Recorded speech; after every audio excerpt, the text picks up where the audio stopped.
Hello friends, आज आम प्रस्तुत करवा पाव भाजी। रोड साइड ठेलारे तो आपण मैंने बहुत थर खाई पाव भाजी, किंतु केबे घरे बनई खाई कि जदि बनई ना तो यथर निश्चय बनातु कहीं बहुत ही कम समय रे फटाफट आम प्रस्तुत करवा पाव भाजी, जोड़ा कि खाइबा जमी टेस्टी सेमती हेल्दी होता है कहीं बहुत सारा पनीपरिया यूज होता है।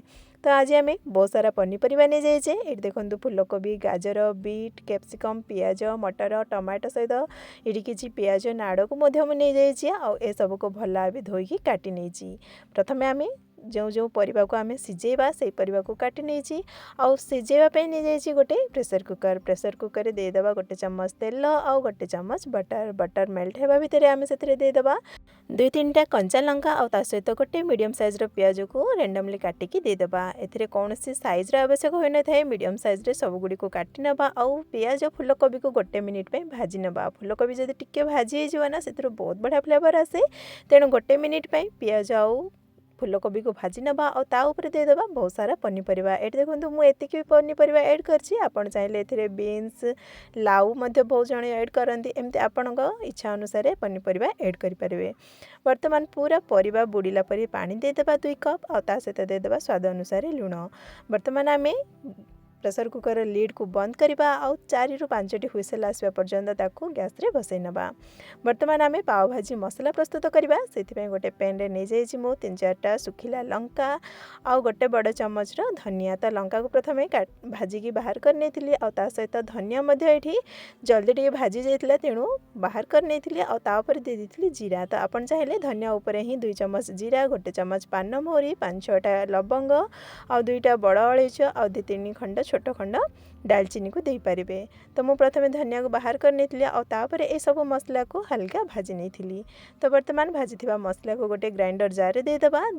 धनिया सहित जो मसला में भाजिले ना से सब देदेबा। ता सहित आधा चम्मच हलदी गुंड, गोटे चम्मच काश्मीरी रेड चिली पाउडर, गोटे चम्मच गोलमरीच गुंड, गोटे बड़ चम्मच आमचूर पाउडर नथिले चाट मसला भी नहीं पारे और ता सहित गोटे चम्मच कला लुण को देकी भल भाव गुंड करना। तो ये देखो गुंड कर आमर पाव भाजी मसला बनिकी रेडी हो जाए। बर्तमान से ग्राइंडर जार ही नहीं जावा किसी सुखिला लंका ये मु जो काश्मीरी रेड चिली आसे ना से चिली नहीं, जोड़ा कि राग न थाए किंतु सुंदर कलर आसे और ताको मु किछि समय बतुरे नहीं से देदेबा गोटे बड़ रसुणर सबुजाक कोल आउ मो रसुणर चोपा बाहर करनी कहीं आम जो रोड साइड रे चटनी खाऊना से भी चोपा बाहर करती से माने सेमती ही ग्राइंड करती।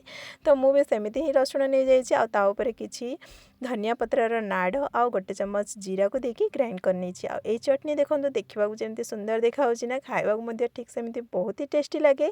आपन चाहिए ये चटनी को मास पर्यंत स्टोर करें। जदि यह सॉस पर स्टोर करने चाहते ना तो से किसी विनेगार देकी किसी समय फुटे ने और तापर बोतल रखिपारे। बर्तमान मुझे किसी पनीपरिया काटी नहीं जोड़ा को आम फुटण व्यवहार करवा और फुटण करने नहीं जाइए। बर्तमान गोटे कड़ई रे गोटे चम्मच तेल आउ गोटे बड़ चम्मच बटर को दे देइछि। भल भाव गरम हो गले से देदेबा गोटे चम्मच जीरा और छोट छोट कटा होता कंचा लंका सहित छोट छोट कटा होता पियाज दे देइछि आउ किछि कैप्सिकम को मुझे काटिकी देइछि। आपन चाहिए कैप्सिकम को परिवा सहित सिझे भी पारे, किंतु कैप्सिकमटा सिझेले एते भल बास्ना आसेनी तार, किंतु एमती जदि भाजिबे ना बहुत बढ़िया आसीबो। तो पियाज सहित कैप्सिकम को भाजी नबा आउ एपटे परिवा देखिबा हमर सिझिलानी ना नहीं।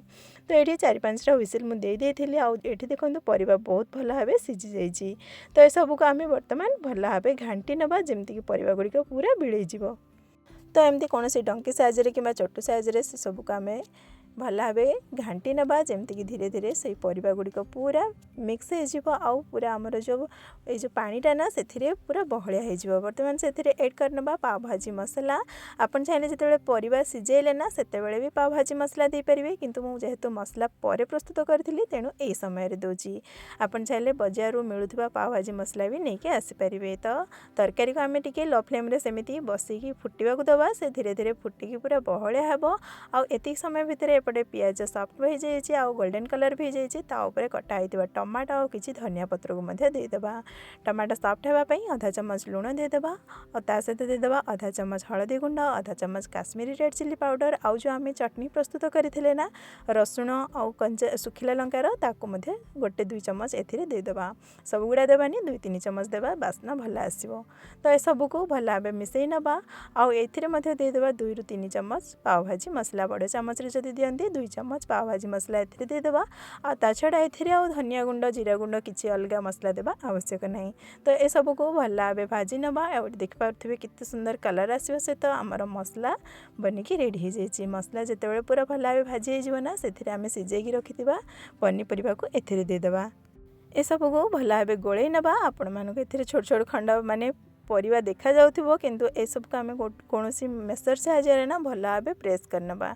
बहुत जन को पूरा मेल्ट हो गले पसंद नुह तो आपण मानक जदि पूरा मिक्स हो जाइथिले पूरा पेस्ट पर हो जाइथिले पसंद तो आपण या को भल भाव मिक्स करि परिबे। भल भाव एमती मेसर साहाय्य मेस कर दे परिबे किंबा हल्का हल्का करि परिबे जेमती किछि परिवा देखा गले भी बहुत बढ़िया देखा जाए। तो मुझे अल्प अल्प छाड़ी देछि माने पूरा भी पेस्ट जमती सॉस परी करवानी हल्का हल्का ताको एमती दली नबा आ से धीरे धीरे बहलिया मध्य हो जिवो। जेते पतला देखा होछि ना से जेतले पूरा आमे परिबा को मिक्स करनबा तो से धीरे धीरे बहलिया हेबा को लागिवो। तो एट देखि परथिबे धीरे धीरे बहलिया हेबा सहित हमर भाजी बा तरकारी बनिकी रेडी हो जाइए। तो यह एमती लो फ्लेम रे भल भाव फुटवा देवा। और जदि पानी कम थाए ना आपण मैंने आउ टिके गरम पानी मध्य दे पारिबे। तो ताको आमे साइड रे बसेबा स्लो फ्लेम रे। आउ आमे एपटे पाव प्रस्तुत करवा से तावारे नहीं जीवा गोटे चम्मच बटर गरम हो गले से किसी धनिया पत्र सहित करी रखिथिबा चटनी रो गोटे चम्मच आउ किछि पाव भाजी मसला को देदेबा और ता ऊपर ए पाव गुडी को एमती ओल्टेकी रखी नवा। तो मसला गुड़िक आमर जमी पाव रुटी रे भल भाव लगिज। तो ये देखो गोटे बटर दे सारिया परे ये जो मसला लगेगी दे देछि पाव रुटी आ सबको धीरे धीरे लेउटे नबा। आपन जदि बहुत ही क्रिस्पी दरकार तो यह गोटे 2-3 मिनिट पर्यंत एमती भाजी पारिबे मीडियम फ्लेम रे किंबा जदि सॉफ्ट पाव रुटी इच्छा तो आपण मैंने एमती 10-20 सेकेंड पे मसला रे भाजी पारिबे। तो ये देखंतु बनिकी रेडी हो जाइए बहुत ही सुंदर पाव। तो मसला रे प्रस्तुत हो जाइए ताकू आमे प्लेट को काढ़ा और एपटे देदेबा आमर जो तरकारी रे धनिया पत्र और ये आमर ये भाजी मध्य प्रस्तुत हो जाइए। बहुत ही इजिली बने पिला माने जानि भी पारिबेनी एथिरे कौन परिबा पड़छि आ बहुत खुशी रे खांती। तो आपण माने याको घरे एमती वीकली बनै पारिबे पिला मानको को दे पारिबे। आ जेहेतु एबे शीत दिन चलछि तो बहुत सारा पनीपरिया भी मिलुछि। तो आपण माने याको निश्चय थारे ट्राई करंतु घरे। बाहर पिला माने खाइबा भूली जिवे एते टेस्टी लागिवो। तो आपण माने एई पाव भाजी को घरे बनातु खातु आ किपरि होइतला कमेंट करे निश्चय जणातु। वीडियोटी भल लागिथिले लाइक करंतु शेयर करंतु चैनल टी सब्सक्राइब निश्चय करंतु।